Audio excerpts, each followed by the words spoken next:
ப்ரீவியஸாவே பார்த்துருக்கோம். Fundamental fundamental rights rights பார்த்துருக்கோம். ஒரு டைம் ரிவைஸ் ஒரு டைம் பண்ணிக்கலாம். ரிவைஸ் பண்ணிக்கலாம். ஃபண்டமெண்டல் ரைட்ஸ் ஓகேவா? Okay sir. சரி.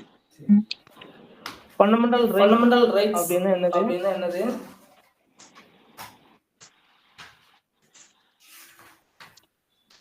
நம்மளோட அடிப்படை உரிமைகள்.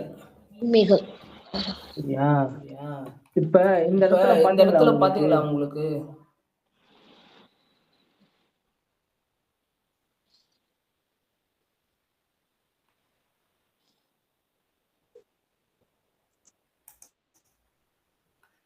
ஈக்விட்டி ஈக்குவாலிட்டின்னு போட்டதுதான். இப்ப அனைத்து மனிதர்களையும் சமமா நடத்துவது. இது வந்து எல்லா மனிதர்களும் சமமா பாக்குறது. இது ரெண்டுத்துக்குமே வித்தியாசம். அனைத்து மனிதர்களையும் சமமா நடத்துவதுக்கும் அனைத்து மனிதர்களையும் சமமா பார்க்கறதுக்கும் நிறைய வித்தியாசம் இருக்கு. இப்ப அனைத்து மனிதர்களையும் சமமா பார்க்கறது அப்படின்னா எல்லாரையும் ஈக்குவல் ஸ்டாண்ட்ல வைக்கிறாங்க. இப்ப சட்டத்துக்கு முன்னாடி அனைவரும் சமம். அதுதான் இது. ஒரு ஏழை தப்பு பண்ணியிருந்தாலும் அவனுக்கு ஒரே மாதிரி தான் பார்ப்பாங்க. ஒரு பணக்காரன் தப்பு பண்ணியிருந்தாலும் ஒரே மாதிரி தான் பார்ப்பாங்க. அது ஒரு ஆணா இருந்தாலும் ஒரே மாதிரி பார்ப்பாங்க, ஒரு பெண்ணா இருந்தாலும் ஒரே மாதிரி பார்ப்பாங்க. எந்த ஒரு வித்தியாசமோ எந்த ஒரு சலுகையும் கொடுக்க மாட்டாங்க. யாரு தப்பு பண்ணாலும் அவங்கள ஒரே மாதிரி தான் நடத்துவாங்க. இதுதான் வந்து பாத்தீங்கன்னா சட்டத்துக்கு முன் அனைவரும் சமமா பார்க்கிறது. இப்ப சமமா நடத்துறது அப்படின்னா என்னன்னா ஒரு படிச்சவனுக்கும் படிக்காதவனுக்கும் ஒரு ஏழைக்கும் பணக்காரனுக்கும் சமமான ஆப்பர்ச்சுனிட்டி கொடுத்தா படிச்சவன் படிச்சுக்குவான். அப்ப படிக்காதவன் படிக்கக்கூடாது இந்த நாட்டுல எல்லாருமே என்ன பண்றாங்க அப்படின்னா சட்டம் ஈக்குவல் ஆப்பர்ச்சுனிட்டி கொடுக்காது. ரொம்ப சின்ன பிள்ளைக்கு அதிக ஆப்பர்ச்சுனிட்டி அந்த மாதிரி சமூகத்துல பின்தங்கியவங்களுக்கு அதிகமான ஆப்பர்ச்சுனிட்டி கொடுக்குறாங்க. அதுதான் சட்டம் அனைவருக்கும் சமம். இது சட்டத்தின் முன் அனைவரும் சமம். இது எல்லாருக்குமே சமமா ஒரு விஷயம் கிடைக்கணும். சட்டம் எல்லாருக்கும் சமமா கிடைக்கணும் அப்படின்றது. இது புரிஞ்சுதா? புரிஞ்சுதா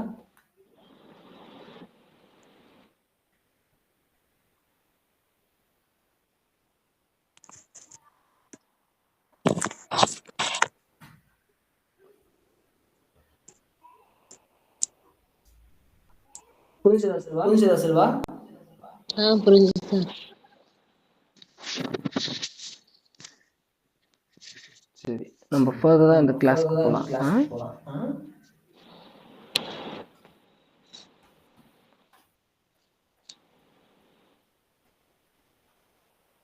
இப்ப அடிப்படை உரிமைகள் அப்படின்னா என்னன்னு பார்க்கலாம்.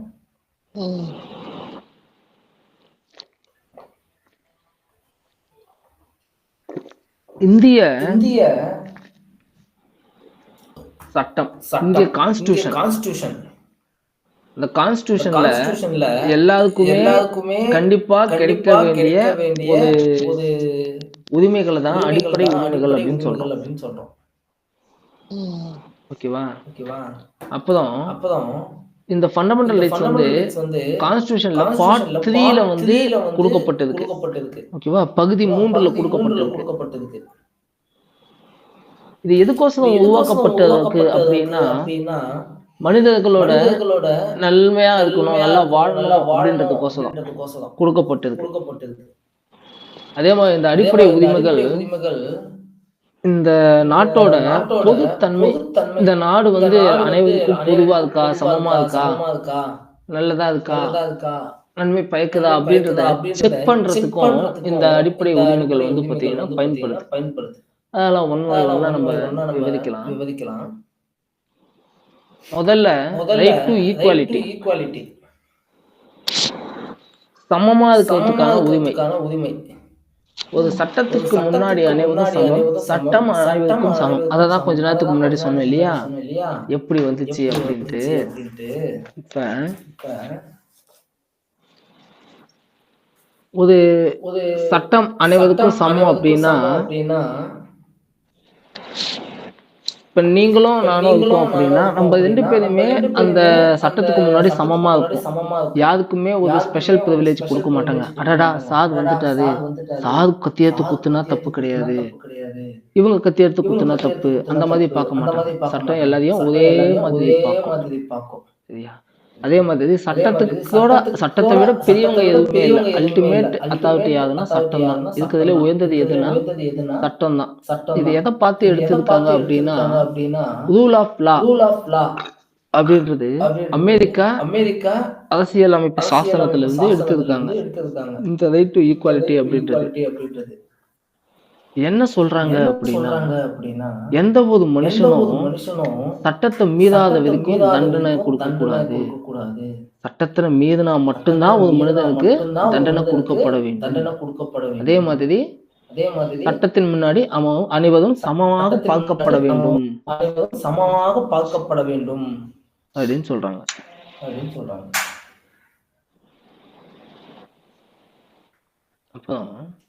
அப்போ இப்ப இதுல ஒரு சில விதிவிலக்கெல்லாம் இருக்கு. அதெல்லாம் நம்ம பொறுமையா பார்க்கலாம். இப்ப யூகேல வந்து, அதாவது இங்கிலாந்துல வந்து எல்லாரும் சட்டத்துக்கு முன்னாடி அனைவரும் சமம் அப்படின்னு நம்ம பார்க்கணும் இல்லையா.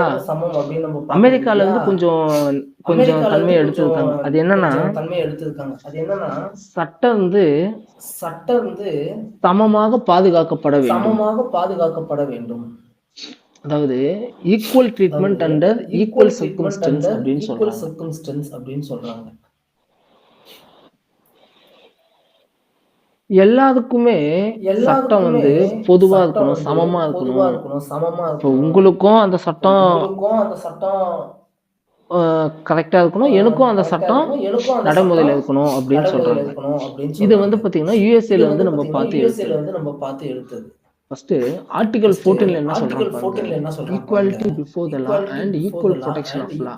இந்த ஈக்குவாலிட்டி பிஃபோர் த லா அப்படின்றது வந்து பாத்தீங்கன்னா இங்கிலாந்துல வந்து எடுத்திருக்காங்க. ஈக்குவல் ப்ரொடெக்ஷன் ஆஃப் லா அப்படின்றது என்னன்னா அமெரிக்கால வந்து எடுத்திருக்காங்க. அதனால ரெண்டுத்துல வந்து எடுத்திருக்காங்க இந்த ஆர்டிகல் 14. Article 15 நம்ம பார்க்கலாம். No discrimination based on religion, race, caste, sex or place of. இதுல என்ன சொல்றாங்க அப்படின்னா,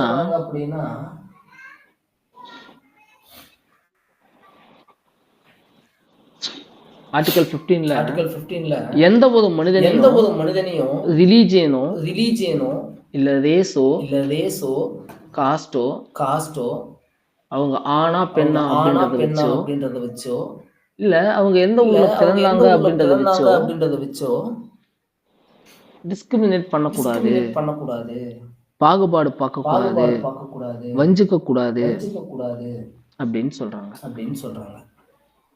இப்போ ஒருத்த ஹிந்துவா இருக்கிறதுனால உயர்ந்தவன், கிறிஸ்டினா இருக்கிறதுனால தாழ்ந்தவன், இல்ல முஸ்லிமா இருக்கிறதுனால உயர்ந்தவன், அந்த மாதிரி ஒரு மதத்தை அடிப்படையா வச்சு ஏற்றத்தாழ்வு பார்க்க கூடாது அப்படின்ட்டு யார் கொடுத்திருக்கா? கான்ஸ்டிடியூஷன் நம்மளுக்கு கொடுத்திருக்கு அந்த உரிமையை.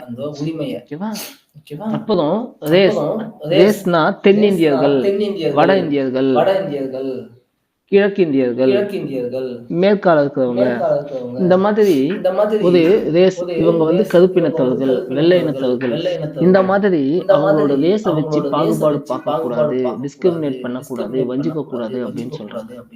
அடுத்து கேஸ்ட், அது ஜாதி. இவங்க வந்து இந்த ஜாதி அந்த ஜாதி அப்படின்றதுனால அவங்களுக்கு வந்து பாத்தீங்கன்னா டிஸ்கிரிமினேட் பண்ணக்கூடாது, அதாவது வஞ்சிக்க கூடாது அப்படின்னு சொல்றாங்க. அடுத்து ஆணா பெண்ணா பால், அவங்க வந்து எந்த பால், ஆண் பாலா பெண் பாலா அப்படின்றத வச்சும் நம்ம வந்து டிஸ்கிரிமினேட் பண்ணக்கூடாது அப்படின்ட்டு அந்த உரிமையை யார் கொடுத்துருக்கா? நமக்கு கான்ஸ்டிடியூஷன் கொடுத்துருக்கு. இப்ப ஏதாச்சும் இவங்க பெண்ணு, இவங்களுக்கு அதனால இந்த வேலையை கொடுக்க மாட்டேன் அப்படின்னு சொன்னாலே அது என்னது? Discrimination on the basis of sex அப்படின்னு சொல்லிடலாம். அப்புறம் பிளேஸ் ஆஃப் பர்த், எந்த ஊர்ல பிறந்தாங்க அப்படின்றத வச்சும் நம்ம டிஸ்கிரிமினேட் பண்ணக்கூடாது. ஃபார் எக்ஸாம்பிள், அவன் வந்து கர்நாடகால பிறந்தான்றதுக்கோசரமோ, தமிழ்நாட்டுல பிறந்தான்றதுக்கோசரமோ, இல்ல தெலுங்கானால பிறந்தான்றதுக்கோசரமோ, கேரளால பிறந்தான்றதுக்கோசரமோ அவனுக்கு இந்த வேலை வாய்ப்பு தர மாட்டேன்னு சொல்லக்கூடாது அப்படின்னு வந்து சொல்றாங்க. வேலை வாய்ப்போ இல்ல ஏதோ ஒரு உரிமையோ மறுக்கப்படக்கூடாது அவங்களுக்கு. சரியா? இப்ப ஆர்டிகல் 14 என்ன சொல்லுங்க?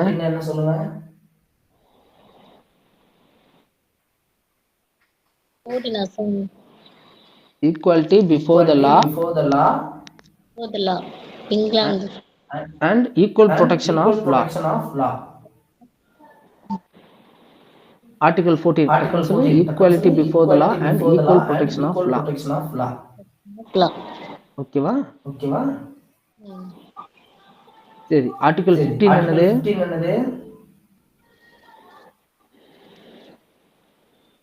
no discrimination religion, race, caste, அதாவது சாதி, இனம் எதுவும் பார்க்க கூடாது. ஆண் பெண், place of birth, 5 விஷயம். மதம், இனம், ஜாதி, பாலினம், பிறப்பிடம். இந்த 5 விஷயத்தை வச்சு பாகுபாடு பார்க்கக்கூடாது. சரி, ஆர்டிகல் 16 என்ன சொல்லுது? equality of opportunity in employment. Equality of opportunity in employment. இப்போ ஒரு கவர்மெண்ட் வேலை நீங்க சேரணும் அப்படின்னா, கவர்மெண்ட்டோ இல்ல பிரைவேட்டோ எதுலையுமே சரி, வேலை சேரணும்னா அனைவருக்கும் சமமான ஒரு ஆப்பர்ச்சுனிட்டி கொடுக்கணும். சரிங்களா? ஆப்பர்ச்சுனிட்டினா தமிழ்ல என்ன சொல்லுவீங்க? வாய்ப்புகள். சம வாய்ப்பு, அனைவருக்கும் வேலையில் சம வாய்ப்பு, அப்படி இல்லைன்னா வேலை வாய்ப்பில் சம உரிமை. ஓகேவா? வேலை வாய்ப்பில் சம உரிமை. அடுத்து 17வது என்னன்னா அபாலிஷன் ஆஃப் அன்டச்சபிலிட்டி. தீண்டாமை ஒரு பெருங்குற்றம் அப்படின்னு சொல்றாங்க ஆர்டிகல் 17 படி. சரிங்களா? தீண்டாமை இருக்கா? தீண்டாமை ஒரு பெருங்குற்றம். ஆமா, அது இருக்கா? இந்தியால தீண்டாமை இருக்கா?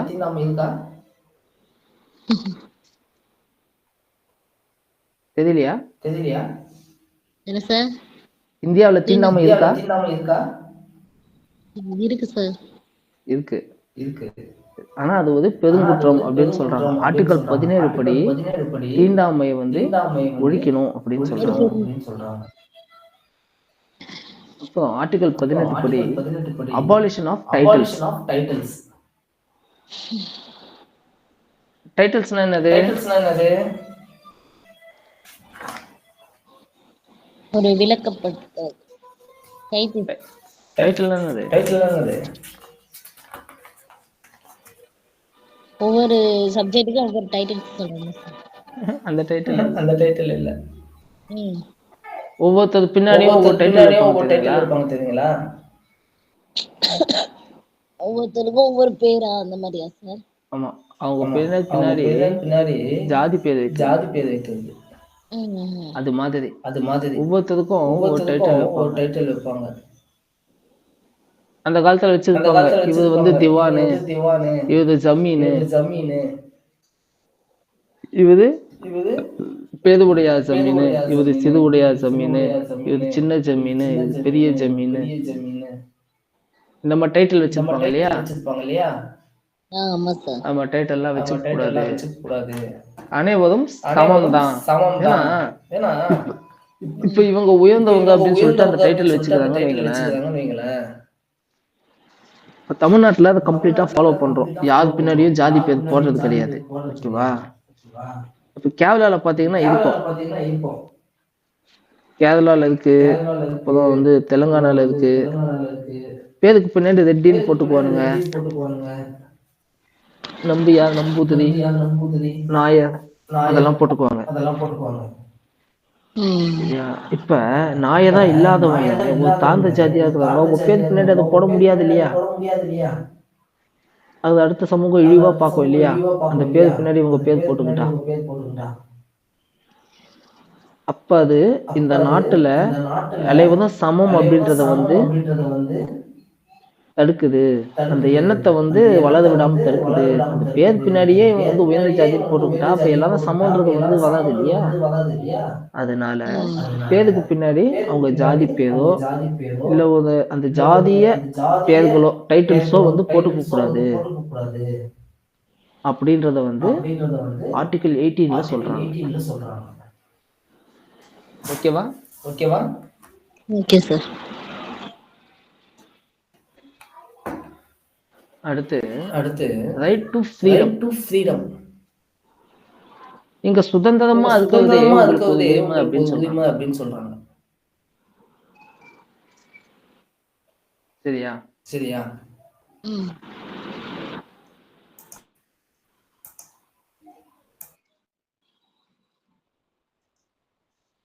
நீங்க சுதந்திரமா இருக்கிறதே உங்களுக்கு ஒரு உரிமை அப்படின்னு சொல்றாங்க. அது என்னென்ன உரிமைகள் உங்களுக்கு கொடுக்கப்பட்டிருக்குன்னா 5 உரிமைகள் கொடுக்கப்பட்டிருக்கு.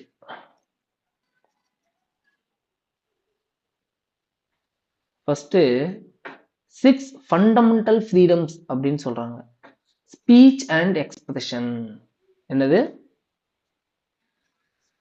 Speech and expression. பேசுற உரிமை, பேச்சுரிமை, கருத்துக்களை சுதந்திரமாக சொல்லும் உரிமை. 2 உரிமைகள். என்னென்ன உரிமை? ஃபர்ஸ்ட் என்னது?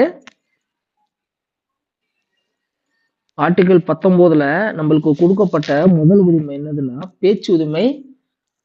இப்போதான் உங்களோட எண்ணங்களை சுதந்திரமா வெளிப்படுத்தும் உரிமை. Second assemble peacefully.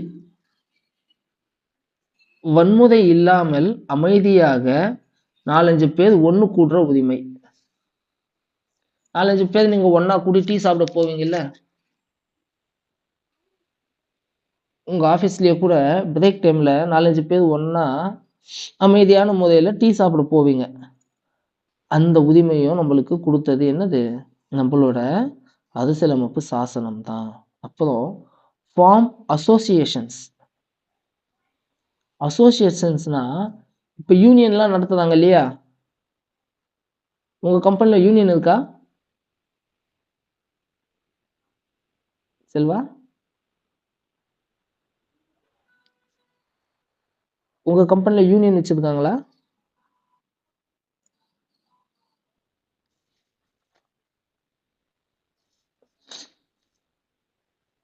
ஓகே. இப்போ யூனியன் மட்டும் கிடையாது, ஃபேஸ்புக்ல குரூப் ஆரம்பிக்கிறது, வாட்ஸ்அப்ல குரூப் ஆரம்பிக்கிறது, இது எல்லாமே கூட தான் ஃபார்ம் அசோசியேஷன். ஒரு 4-5 பேர் ஒன்னா கூடி ஒரு விஷயத்த செய்யறது. ஃபார்மிங் அசோசியேஷன்ஸ் வந்து பார்த்தீங்கன்னா நம்மளுக்கு ஒரு அடிப்படை உரிமையா ஆர்டிகிள் 19ல கொடுத்துருக்காங்க. அப்புறம் மூவ் ஃப்ரீலி. இந்த நாட்டில் ஒரு இடத்துல இருந்து எந்த இடத்துக்கு வேணா நீங்க போகலாம், எந்த தடையும் இல்லை அப்படின்ற உரிமை நம்மளுக்கு யார் கொடுத்துருக்கா? ஆர்டிகிள் 19 கொடுத்துருக்கு. இப்ப ஆர்டிகிள் 19ல இந்த மூவ் ஃப்ரீலி அப்படின்றது உரிமை கொடுக்காம இருந்துச்சு அப்படின்னா நீங்க வெளிநாட்டு போகணும் அப்படின்னா ஃப்ரீயா போக முடியுமா? விசா வாங்கணும், பர்மிஷன் வாங்கணும், விசா எல்லாம் போக முடியாது. அந்த மாதிரி தான். அந்த மாதிரி ஒரு ஸ்டேட்ல இருந்து இன்னொரு ஸ்டேட் போகிறதுக்கோ ஒரு ஊர்ல இருந்து இன்னொரு ஊர் போகிறதுக்கோ நீங்க பர்மிஷன் வாங்கணும் அப்படின்ற மாதிரி இருக்கும். அது அந்த மாதிரி இல்லாம இந்தியாவுக்குள்ள நம்ம எங்க வேணா சுதந்திரமா போயிட்டு வர்றதுக்கான சுதந்திரத்தை உரிமைய யார் கொடுத்திருக்கானா ஆர்டிகல் 19 நமக்கு கொடுத்திருக்கு. அப்புறம் ரிசைட் அண்ட் செட்டில். இந்தியாவில் நீங்க எங்க வேணாலும் தங்கலாம், அங்கேயே குடியேறலாம். என்னது? எங்க வேணா தங்கலாம், அப்புறம் குடியேறலாம். இதெல்லாம் எழுதிக்கமா பக்கத்துல. ரிசைட் அண்ட் செட்டில் அப்படின்னா பக்கத்துல எங்க வேணா தங்கலாம், குடியேறலான்றதை எழுதிக்குங்க. அப்புறம் பிராக்டிஸ் எனி ப்ரொஃபஷன். எந்த தொழிலை வேணா நீங்க செய்யலாம். உங்களுக்கு பிடிச்ச எந்த தொழிலை வேணா செய்யலாம். அதுக்கு நான் டாக்டர் தொழில் செய்யலாமான்னா டாக்டர் தொழிலுக்கு படிச்சுட்டு செய்யலாம். உங்களை அதை செய்யாதீங்கன்னு யாருமே சொல்லல. அந்த டாக்டர் தொழிலை படிச்சுட்டு நீங்க செய்யலாம். இன்ஜினியரிங் படிச்சுட்டு நீங்க செய்யலாம். இப்ப ஐடிஐ படிச்சவங்க அவங்களுக்கு தகுந்த மாதிரி தொழில் செய்யலாம். ஆனா நீங்க இந்த குரூப் தான் எடுக்கணும் அப்படின்ட்டு யாரும் உங்களை கட்டாயப்படுத்த முடியாது. அது உங்களோட சுய விருப்பம். எந்த தொழிலை வேணா தேர்ந்தெடுக்கிற அந்த உரிமைய உங்களுக்கு அரசியலமைப்பு சாசனம் கொடுத்திருக்கு. சரிங்களா? அப்புறம் ஆர்டிகல் 20. ஆக்சுவலா முக்கியமானது என்னன்னா, இந்த பிராக்டிஸ் எனி ப்ரொஃபஷன் அப்படின்றது இப்ப நமக்கு சாதாரணமா தெரியலாம். ஆர்டிகல் 19 நம்மளுக்கு ஏன் பிராக்டிஸ் எனி ப்ரொஃபஷன் கொடுத்திருக்கு அப்படின்றது. ஆக்சுவலா ஜாதி அப்படின்ற ஒண்ணே தொழில் சார்ந்துதான் உருவாக்கப்பட்டது. மண்பானை செய்யறவர்களாம் குயவர்கள், வேட்டையாடுறவங்களாம் வேடுவர்கள், அப்புறம் விவசாயம் பண்றவங்கலாம் அந்த ஒரு இது சொல்லுவாங்க, வியாபாரம் பண்றவங்க. அது மாதிரி ஒவ்வொன்றுத்துக்கும் ஒவ்வொரு ஜாதி இருக்கு. நான் ஜாதி பேர் சொல்ல விரும்பல. ஒவ்வொருத்துக்கும் ஒரு ஜாதி இருக்கு. அப்ப அவன் அந்த ஜாதிக்காரன் அந்த தொழிலே தான் செய்யணும் அப்படின்றாங்கன்னு வச்சுக்கோங்களேன். ஒரு ஒரு செருப்பு தைக்கிறவர் எடுத்துக்கலாமே. அவங்க பையன் செருப்பு தான் தைக்கணுமா? செருப்பு தைச்சுக்கிட்டே தான், செருப்பு மட்டும்தான் தைக்கணுமா? அவரு வேற தொழிலுக்கு போகக்கூடாதா? அந்த காலத்துல போக விடல. இப்ப அந்த மாதிரி இருக்கக்கூடாது. சுதந்திர இந்தியாவில அந்த ஒரு கான்செப்டை ஒழிக்கணும் அப்படின்றதுக்காகவே இந்த சுதந்திரத்தை நம்மளுக்கு கொடுத்துருக்காங்க. நீங்க உங்க அப்பா செருப்பு தைச்சாலும் நீங்க எந்த தொழிலை வேணா செய்யலாம். செருப்பு தைக்கிற மகன் பிரசிடென்ட் ஆயிருக்காரு இல்லையா அமெரிக்கால? யாரு? அமெரிக்கால செருப்பு தைக்கிறதோட மகன் பிரசிடென்ட் ஆனாரு. யார் அது?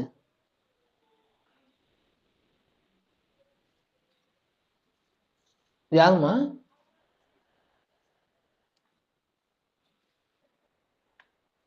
தெரியுமா?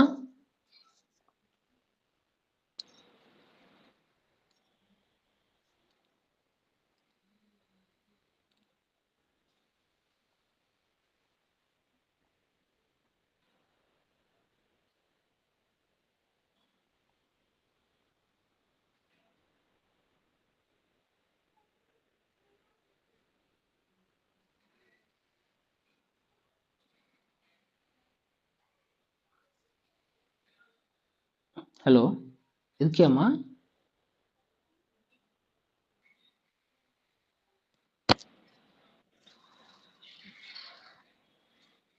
Abraham Lincoln. அவருதான். ஆப்ரஹாம் லிங்கனோட அப்பா தான் செருப்பு தைச்சாரு. அவரு அமெரிக்கன் பிரசிடென்டா மாறிட்டார்.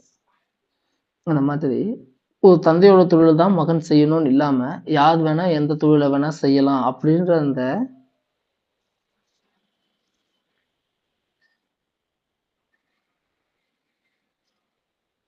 உரிமையை நமக்கு ஆர்டிகல் 19 கொடுத்திருக்காங்க.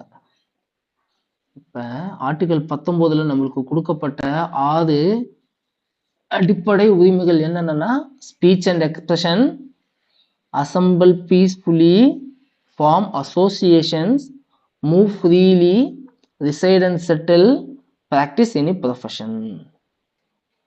பேச்சுரிமை, அப்புறம் ஒன்று கூடுதலுக்கான உரிமை, அப்புறம் கூட்டமைப்பு நடத்துவதற்கான உரிமை, சுதந்திரமாக ஓரிடத்திலிருந்து வேறொரு இடத்திற்கு செல்வதற்கான உரிமை, எங்கு வேணாலும் தங்கி வாழுதலோ குடியேறுதலோ அதற்கான உரிமை, எந்த தொழிலை வேண்டுமானாலும் செய்வதற்கான உரிமை. இந்த ஆதி உரிமையை நம்மளுக்கு ஆர்டிகல் 19 வழங்கி இருக்குது. அடுத்து ஆர்டிகல் 20ல என்ன சொல்றாங்க அப்படின்னா, protection against conviction for offences. என்னது? Protection against conviction for offences. இந்த ஆர்டிகல் 20 அப்படின்றது ரொம்ப ரொம்ப ரொம்ப முக்கியமான ஒண்ணு. அந்த ஆர்டிகல் 20 என்ன சொல்லுது அப்படின்னா, உங்களுக்கு ஞாபகம் இருக்கா? ஆர்டிகல் 20 நான் உங்களுக்கு நடத்தும் போது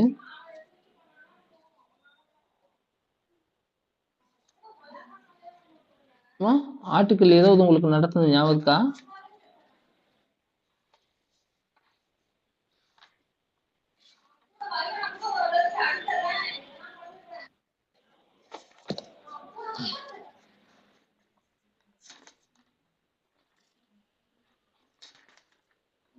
ஆர்டிகல் 20 என்ன சொல்லுது நம்மளுக்கு அப்படின்றத நம்ம பார்க்கலாம்.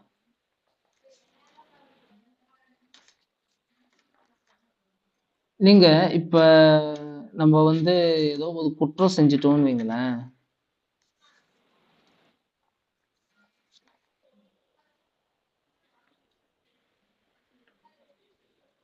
நீங்க முன்ஜாமீன் கோரி வந்து போடலாம். உங்க மேல வந்து ஒரு பொய்யா ஒரு கேஸ் போட்டுறாங்க அப்படின்னா, அதுக்கு எல்லாத்துக்கும் உங்களை ப்ரொடெக்ட் பண்றது யாருன்னா ஆர்டிகல் 20 தான். ஆர்டிகல் 20 என்ன பண்ணுது? உங்க மேல பொய் வழக்குகளை போட விடாம தடுக்குது. சரியா?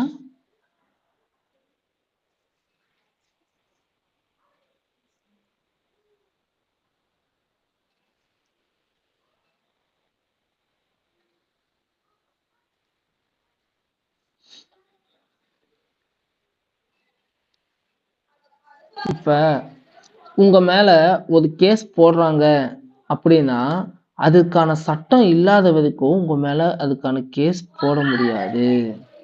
அப்புறம் இப்ப நீங்க திருடிட்டீங்கன்னு வைங்க, ஒரு பேச்சுக்கு ஒருத்தர் திருடிட்டாங்க. அந்த ஒரு டைம் தான் பண்ணிருக்காங்க. அந்த ஒரு திருட்டுக்கு ஒரு தடவை தான் பனிஷ் பண்ண முடியும். ஒரு தடவைக்கு மேல பனிஷ் பண்ண முடியாது. ஓகேவா? அப்புறம் இப்ப நான் வந்து தப்பு பண்ணிட்டேன் அப்படின்ட்டு ஒத்துக்கிறத உங்களை யாரும் ஃபோர்ஸ் பண்ணி பண்ண வைக்க முடியாது. ஏதாச்சும் ஃபோர்ஸ் பண்ணி ஆமா நான் தப்பு பண்ணேன் அப்படின்னு ஒத்துக்கிறாங்க அப்படின்னா, அது செல்லாது அப்படின்றதையும் எதுக்கு நம்மளுக்கு உறுதிப்படுத்துதுன்னா ஆர்டிகல் 20 உறுதிப்படுத்துது. இப்ப ஒரு தடவைக்கு மேல ஒருத்தரை வந்து தண்டனை கொடுக்க முடியாது ஒரு தப்புக்கு. அது பேரு ஆங்கிலத்துல என்ன சொல்லுவாங்கன்னா டபுள் ஜெப்பர்டி அப்படின்னு சொல்லுவாங்க. இப்ப ஒருத்தர் வந்து திருடிட்டாருன்னு வைங்க, ஒரு பொருளை திருடிட்டாங்க அப்படின்னு சொல்லிட்டு 6 மாசத்துக்கு ஜெயிலுக்கு போயிடுறாரு. ஆனா அந்த பொருள் ஆக்சுவலா திருடப்படலை. அந்த பொருள் திருடப்படலைன்னு வைங்க, அவர் இப்ப சினிமால வர மாதிரிதான். அதுக்கு பழி வாங்குறதுக்கோசம் திருப்பி வந்து அதை திருடிட்டாருன்னா மறுபடியும் அதுக்கோசரம் அவருக்கு தண்டனை கொடுக்க முடியாது. அதான் டபுள் ஜெப்பர்டி. ஒரு குற்றத்துக்கு ஒரு தடவைக்கு மேல தண்டனை கொடுக்க முடியாது. ஓகேவா?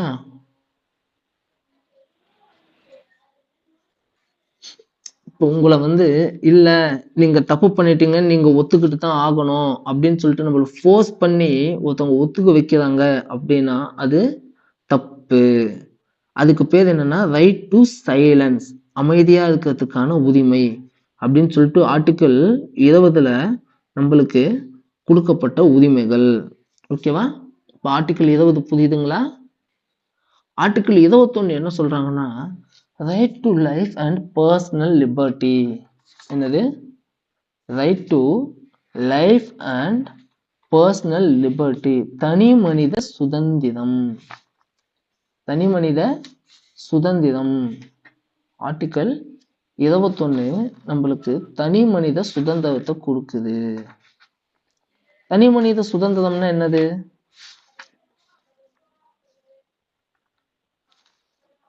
தனி மனித சுதந்திரம்னா என்னது?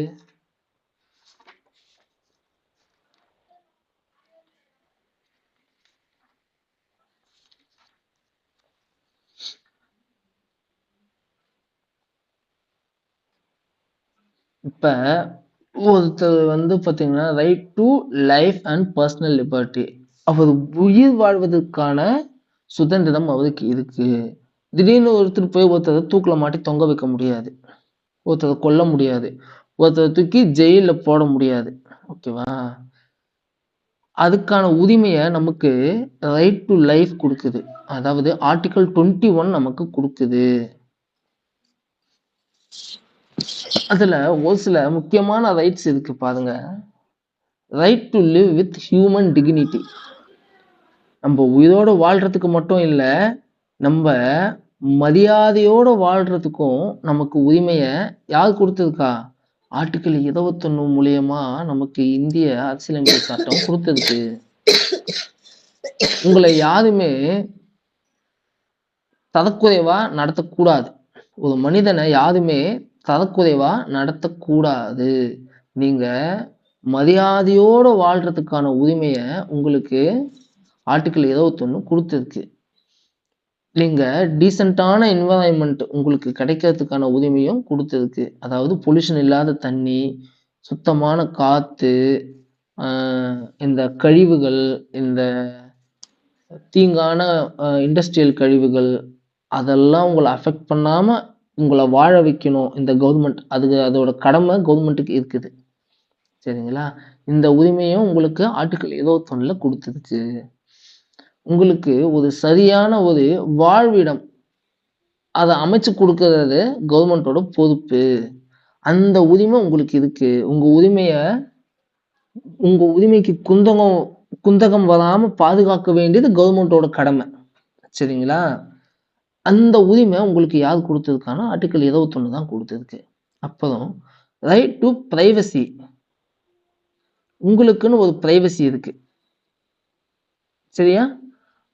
அந்த பிரைவசிய யாராச்சும் பாதிப்பு ஏற்படுத்தினாங்க அப்படின்னா அதை பாதுகாத்து தர வேண்டிய கடமையும் நம்ம அரசாங்கத்துக்கு இருக்கு.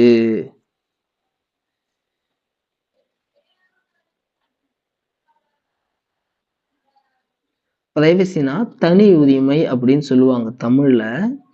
இப்ப நீங்க போன்ல என்ன பாக்குறீங்க, இல்ல நீங்களோட டைரியில என்ன எழுதுறீங்க, உங்களோட தனிப்பட்ட உரிமை, ரகசியங்கள், இது எல்லாமே யாரும் எடுத்து பார்க்க கூடாது. அது உங்களோட உரிமை. அது உங்களுக்கு உரிமையாவே கொடுக்கப்பட்டிருக்கு. சரிங்களா? இப்ப போலீஸ் திடீர்னு உங்களோட டைரியை கொடுங்க, உங்களோட அதை கொடுங்க, இது கொடுங்க அப்படின்னு வாங்க முடியாது. அன்லெஸ் அதர்வைஸ் அதுக்கு வாரண்ட் வாங்காம, சர்ச் வாரண்ட் வாங்காம உங்களோட வீட்டுல என்ன இருக்குன்னு கூட பார்க்க முடியாது. ஏன்னா அது உங்களோட அடிப்படை உரிமையா கொடுக்கப்பட்டிருக்கு கான்ஸ்டிடியூஷன்ல. சரிங்களா?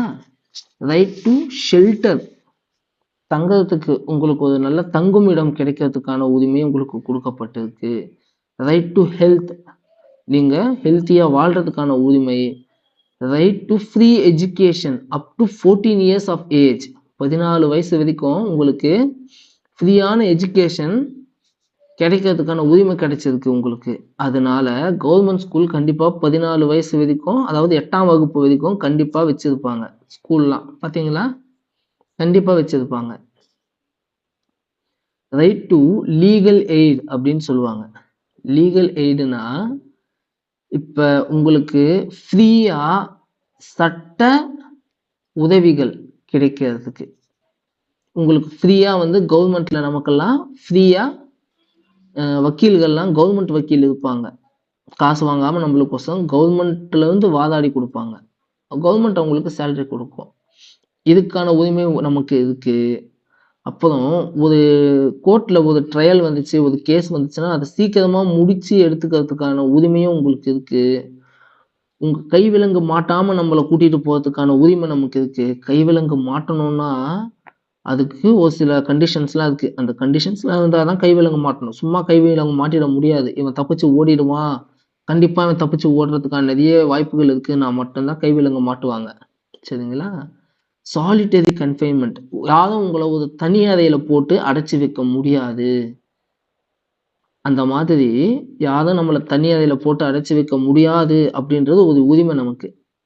நீங்க வெளியில சுதந்திரமா வாழ்றதுக்கான உரிமையில இதெல்லாம் அடங்கும். வெளிநாடு போயிட்டு வர்றதுக்கு, நம்மள வந்து மனிதத்தன்மை இல்லாம யாராச்சும் ட்ரீட் பண்ணாங்கன்னா அதுக்கு எதிராக நமக்கு இருக்கு. அப்போ கொத்தடிமை சொல்லுவாங்க பார்த்தீங்களா, லேபர் பாண்டட் லேபர், அதுக்கு அகைன்ஸ்டா இருக்கு. இப்போ போலீஸ் கஸ்டடி எடுத்து நம்மள ஹராஸ் பண்றாங்க, துன்புறுத்துறாங்கன்னா அதுக்கு அகைன்ஸ்டா நம்மளுக்கு இருக்கு. எமர்ஜென்சியா மெடிக்கல் எய்டு நம்மளுக்கு கொடுக்கணும். ஃபேர் ட்ரையல், கோர்ட்ல நம்மளுக்கு ஃபேர் ட்ரையல், எந்த ஒரு இதுவும் இல்லாம இவன் கண்டிப்பா தப்பு பண்ணியிருப்பான் அப்படிலாம் இல்லாம சமமா சரியான ஒரு விசாரணை நடத்துவதற்கும் நம்மளுக்கு உரிமை இருக்கு. சரிங்களா? ரைட் டு இன்ஃபர்மேஷன், ஆர்டிஐ இருக்கு இல்லையா, ரைட் டு இன்ஃபர்மேஷனும் ஆர்டிகல் 21 கீழே தான் வருது. ஓகேவா? அப்புறம் ரெப்புடேஷன், உங்களுக்கு எதனாச்சும் உங்களோட ரெப்புடேஷனை யாராச்சும் கெடுக்குறாங்க, உங்க பேரு கெடுக்குறாங்க அப்படின்னா அதுவும் என்னது, இது கீழே வரும். எது கீழே வரும்? ஆர்டிகல் 21 கீழே வரும். ஃபேமிலி பென்ஷன் வாங்குறது, social and economic justice and empowerment, இது எல்லாமே உங்களுக்கு ஆர்டிகல் 21 தான் வரும். இன்னொன்று ரைட் டு ஸ்லீப், உங்களை யாருமே தூங்க விடாம தடுக்க முடியாது. இவன் தூங்கக்கூடாது, இவனை முடிச்சுட்டே இருக்க வைங்க, அப்படி யாருமே உங்களை பண்ண முடியாது. ரைட் டு ஸ்லீப்புமே உங்களுக்கு ஆர்டிகல் 21 இருக்கு. இந்த மாதிரி 35 இருக்கு. சரிங்களா? அடுத்து article 21A right to education, நான் சொன்னேன் இல்லையா, 14 வயசு வரைக்கும் கம்பல்சரி எஜுகேஷன் உங்களுக்கு கொடுக்கணும். அடுத்து ஆர்டிகல் 22. ஆர்டிகல் 22 என்ன சொல்லுது அப்படின்னா, protection against arrest and detention. என்னது? Protection against arrest and detention. இப்பல நம்மள அரெஸ்ட் பண்ணணும் அப்படின்னா,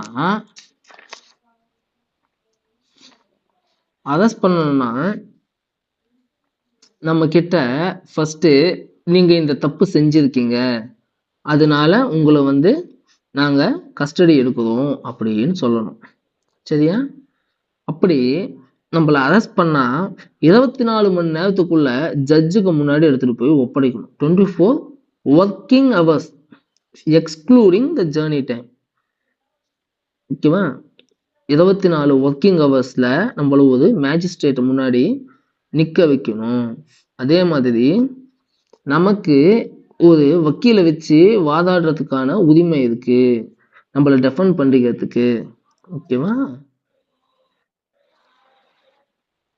மேஜிஸ்ட்ரேட் இவங்களை வந்து ஓகே நீங்க ஜெயில போடலாம், ஃபர்தரா நீங்க வந்து அவரை கஸ்டடி எடுக்கலாம்னு சொல்லலைன்னா 24 மணி நேரத்துக்குள்ள உங்களை 24 மணி நேரம் கழிச்சு விட்டுடணும். சரிங்களா? உங்களை யாருமே கஸ்டடி எடுக்க முடியாது, ஜெயில போட முடியாது. 24 மணி நேரத்துக்குள்ள ஒரு மேஜிஸ்ட்ரேட் முன்னாடி ஒப்படைச்சு மேஜிஸ்ட்ரேட் ஆமா இவரை வந்து கஸ்டடியில வச்சுக்கலான்னு சொல்லாத வரைக்கும் யாருமே ஜெயில போட முடியும். இதுல 2 வகையான டிடென்ஷன் இருக்கு.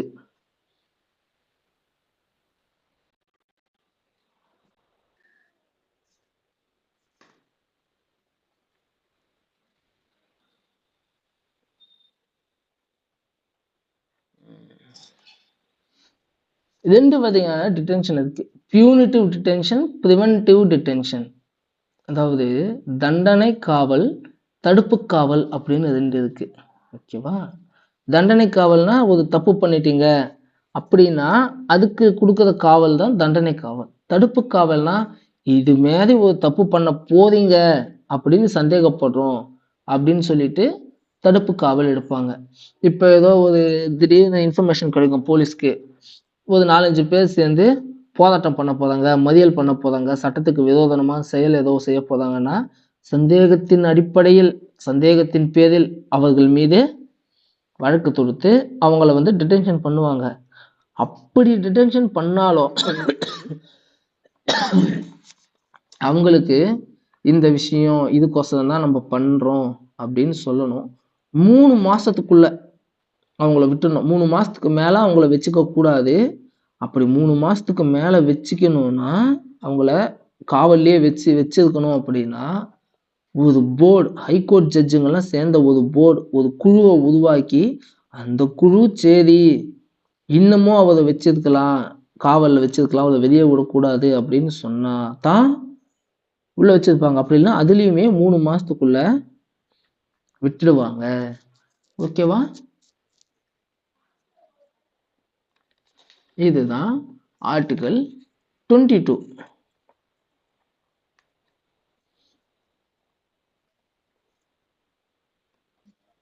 அடுத்து என்ன இருக்கு அப்படின்னா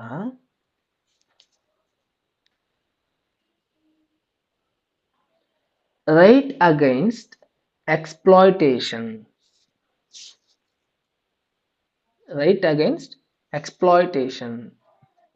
எக்ஸ்ப்ளாய்டேஷன்னா என்னன்னா நம்ம உரிமையை அத்துமீறி பிடுங்குவது.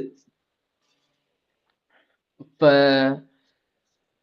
திடீர்னு உங்க பக்கத்து வீட்டுக்காரன் வந்து நம்மளை பார்த்து என் வீட்டுல வந்து குப்பையை வாதுடா அப்படின்னு சொல்றான்னு வைங்களேன், அது எக்ஸ்ப்ளாய்டேஷன். அவர் நம்மள எக்ஸ்ப்ளாய்ட் பண்றாரு. அந்த மாதிரி யாரும் நம்மள சொல்ல முடியாது. ஆனா முந்தைய காலத்துலலாம் அந்த மாதிரி இருந்திருக்கு. இப்ப பக்கத்து வீட்டுல இருக்கிறவங்க வந்து பாத்தீங்கன்னா நம்மளை விட தாழ்ந்தவங்களா இருந்தா நம்ம பக்கத்து வீட்டுல இருக்கிறவங்கள கூப்பிட்டு எக்ஸ்ப்ளாய்ட் பண்ணலாம். அந்த மாதிரி ஒரு நிலைமெல்லாம் இருந்ததுக்கு. ஆனா இப்ப அது வந்து தப்பு, சட்டப்படி அது தப்பு. எல்லாருக்குமே அந்த எக்ஸ்ப்ளாய்டேஷன்ல வந்து ப்ரொஹிபிஷன் இருக்கு. ஒரு சேஃப்கார்டு கொடுக்கறது என்னன்னா ஆர்டிகல் 23. ஃபோர்ஸ் பண்ணி உங்களை ஒரு இது வாங்க முடியாது, உங்களை கடத்திட்டு போகவும் முடியாது, இல்ல கடத்திட்டு போய் ஒரு வேலையும் வாங்க முடியாது. உங்களோட விருப்பம் இல்லாம ஒரு வேலையை செய்ய வைக்க முடியாது, செய்ய வைக்க கூடாது. அதனாலதான் கவர்மெண்ட்ல நீங்க வேலை சேரும் போதே எழுதி வாங்கிக்கலாம், இந்தந்த வேலைகள்லாம் இருக்கும், இந்தந்த வேலைகள்லாம் செய்வதற்கு உங்களுக்கு சம்மதமா. கவர்மெண்ட் எப்ப வேணா இந்த வேலையை கூப்பிடும். கவர்மெண்ட் மட்டும் இல்ல, பிரைவேட்லயும் இந்தந்த வேலைகள்லாம் கொடுப்போம், இப்படிப்பட்ட வேலைகள்லாம் கொடுப்போம், இப்படிப்பட்ட வேலைகள்லாம் செய்யறதுக்கு உங்களுக்கு சம்மதம்னா வந்து ஜாயின் பண்ணுங்க அப்படி சொல்லி எழுதி வாங்கிக்கிற முன்னாடி கன்சென்ட் ஃபார்ம்ல சைன் வாங்கிட்டு தான் உங்களுக்கு வேலை கொடுக்குறாங்க. ஏன்னா உங்களுக்கு விருப்பம் இல்லாத ஒரு வேலையை உங்களை வந்து செய்ய வைக்க முடியாது இந்த நாட்டுல. அதுக்கான உரிமைய உங்களுக்கு ஆர்டிகல் 23 அளிச்சிருக்கு. அப்புறம் ஆர்டிகல் 24 என்ன உங்களுக்கு கொடுத்துருக்கு அப்படின்னா சைல்டு லேபர். சைல்டு லேபரை தடுக்கிறதுக்கு ஆர்டிகல் 24 சைல்டு லேபரை ஒழிக்கிறதுக்கான அந்த உரிமை கொடுத்திருக்கு. ஓகேவா? அது மட்டும் இல்லாம சைல்டு லேபருக்கு என்ன கொடுத்திருக்கு, ஆர்டிகல் 21 என்ன கொடுத்திருக்கு,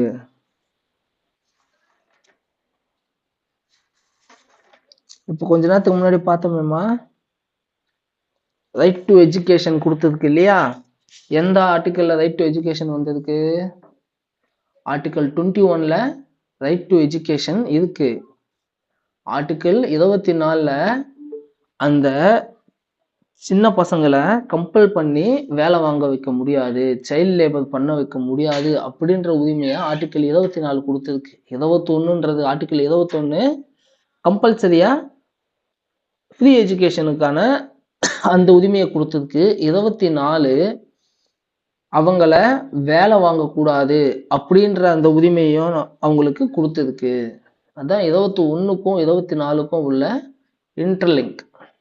சரிங்களா? ஃப்ரீடம் ஆஃப் ரிலீஜன், ஒருத்தரோட நம்பிக்கைக்கான உரிமையை எது கொடுத்ததுக்கு அப்படின்னா ஆர்டிகல் 25ல இருந்து 28 வரைக்கும் அதுக்கானதான் கொடுக்குறாங்க. நீங்க எந்த ஒரு நம்பிக்கையை வேணா வச்சுக்கலாம், எந்த ஒரு மதத்தை வேணா பின்பற்றலான்ற உரிமையை ஆர்டிகல் 25 நமக்கு கொடுத்திருக்கு. அதே மாதிரி ஆர்டிகல் 26 நம்மளுக்கு என்ன கொடுத்திருக்குன்னா அந்த மத வழிபாடுக்கு ஏத்த எந்த ஒரு நம்பிக்கைகளை வேணா நீங்க பின்பற்றலாம். இப்ப இந்த ஹிந்து படி வந்து இந்த மாதிரிதான் மேரேஜ் பண்ணணும், கிறிஸ்டின்ஸ் இந்த மாதிரிதான் மேரேஜ் பண்ணணும், முஸ்லிம்ஸ் இந்த மாதிரி மேரேஜ் பண்ணலாம். இந்த மாதிரியான உரிமைகளை உங்களுக்கு கொடுத்திருக்கு. எந்த ஒரு வழிமுறையை வேணா பின்பற்றலாம், அவங்க நம்பிக்கைக்கு ஏத்த எந்த வழிமுறையை வேணா அவங்க பின்பற்றலாம். யாருமே வந்து நீங்க இந்த மாதிரி வழிமுறையை பின்பற்றக்கூடாதுன்னு உங்களை சொல்ல முடியாது. ஏன்னா உங்களுக்கு இந்திய அரசியல் சாசனம் அதுக்கான உரிமையை கொடுத்துருக்காங்க. அந்த காலத்துல ராஜாக்கள்லாம் என்ன பண்ணாங்க? ஜிஸ்யா வரி, அந்த வரி, இந்த வரி, நிறைய வரியை விதிச்சாங்க. ஜிஸ்யா வரின்னா என்னன்னா, முகலாய மன்னர்கள் அவங்க இஸ்லாமை தவிர மித்தத தழுவி இருக்கிறவங்களுக்கெல்லாம் வேற மதத்தை பின்பற்றத்துக்குன்னே ஒரு டேக்ஸ் வச்சாங்க. நீங்க வேற மதத்தை பின்பற்றி இந்த நாட்டுல எங்க நாட்டுல வாழணும்னா நீங்க அதுக்கான வரியை கொடுக்கணும் அப்படின்னு சொல்லுவாங்க. அந்த மாதிரிலாம் வரியெல்லாம் இங்க இருக்கக்கூடாது. யார் வேணா எந்த மதத்தை வேணா பின்பற்றலாம், எந்த மதத்தோட வழிபாடுகள் வழிமுறைகளை வேணா பின்பற்றலாம். அதுக்கோசரம் எந்த ஒரு டேக்ஸும் யாருக்குமே இருக்கக்கூடாது. அதே மாதிரி ஒரு ரிலீஜியன் இன்ஸ்டிடியூஷன் வந்து பாத்தீங்கன்னா எஜுகேஷன் இன்ஸ்டிடியூஷன்ஸை நடத்தலாம். இப்போ கிறிஸ்டின் ஸ்கூல்ஸ் எல்லாம் நிறைய இருக்கும், முஸ்லீம் ஸ்கூல்ஸ் இருக்கும், ஹிந்துஸே கூட ஒரு சில ஸ்கூல்ஸ் வச்சிருப்பாங்க.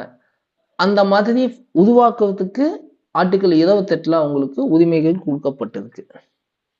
ஓகேவா? இந்த ஃபர்ஸ்ட் என்னது, எந்த மதத்தை வேணா பின்பற்றலாம். 26 என்ன சொல்லியிருக்காங்க, எந்த வழிமுறைகளை வேணா பின்பற்றலாம்.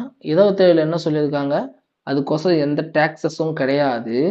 28 இன்ஸ்டிடியூஷன்ஸ், எஜுகேஷன் இன்ஸ்டிடியூஷன்ஸை உண்டாக்கலாம் அப்படின்னு சொல்லியிருக்காங்க.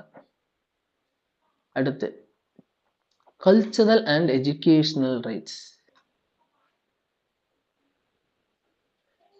இப்ப மைனாரிட்டிஸ் இருக்காங்கன்னா மைனாரிட்டிஸோட லாங்குவேஜையும் ஸ்கிரிப்டையும் கல்ச்சர்ஸையும் ப்ரொடெக்ட் பண்றதுக்கு ஆர்டிகல் 29 உரிமை கொடுத்திருக்காங்க. அது என்னன்னா, இப்ப ஆர்டிகல் 30 என்ன சொல்றாங்க அப்படின்னா, அவங்களோட எஜுகேஷன் இன்ஸ்டிடியூஷன்ஸை நடத்தலாம். ஒரு குறிப்பிட்ட அழியும் தாழ்த்தப்பட்ட சமூகத்தினர் அவங்களோட சொந்த எஜுகேஷன் இன்ஸ்டிடியூட்டை ஆரம்பிக்கலாம் அப்படின்ற உரிமையை ஆர்டிகல் 30 கொடுத்துருக்காங்க.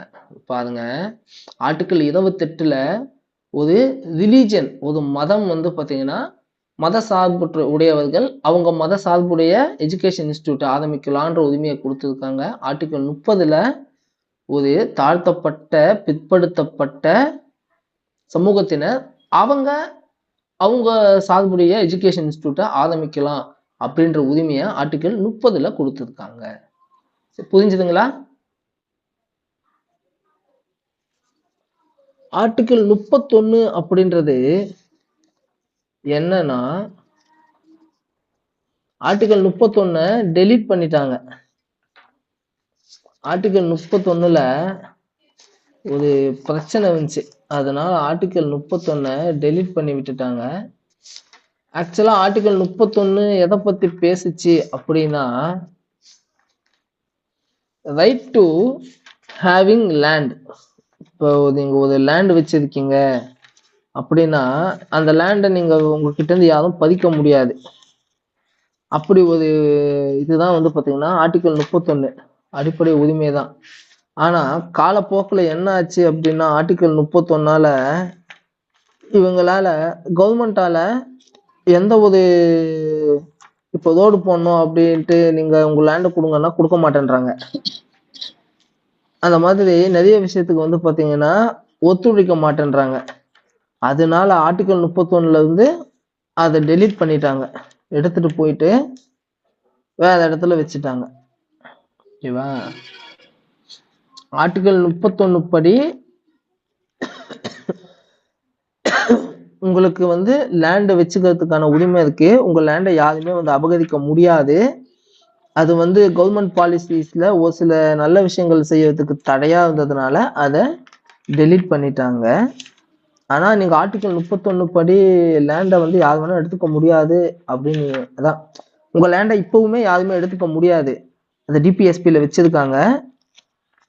நீங்க அப்படி உங்க லேண்டை ஏதாச்சும் எடுக்கணும்னா மாசா இப்போ ஒரு 20 ஏக்கரா 30 ஏக்கரா 50 ஏக்கரா ஒரு பாலம் கட்டுறதுக்கோசரம் இந்த ஊர்ல எல்லாத்தையும் எடுக்குதோம், அது கூட சேர்ந்து உங்களுதும் போகுது அப்படின்னா எடுக்கலாம். இல்ல இவத மட்டும் எடுக்கணும் அப்படின்னா அந்த மாதிரி யாருமே எடுக்க முடியாது. தனிப்பட்ட ஒரு இடத்த யாருமே எடுக்க முடியாது. அப்ப வந்து பாத்தீங்கன்னா அந்த மாதிரி கேங்கா கூட எடுக்க முடியாம இருந்துச்சு ஆர்டிகல் 31 படி. அதனால அதை டெலீட் பண்ணி விட்டுட்டாங்க, டிபிஎஸ்பில திரும்ப வச்சுட்டாங்க. ஆர்டிகல் 32 என்ன சொல்லுதுன்னா, இதுதான் இருக்கிறதுலே முக்கியமானது.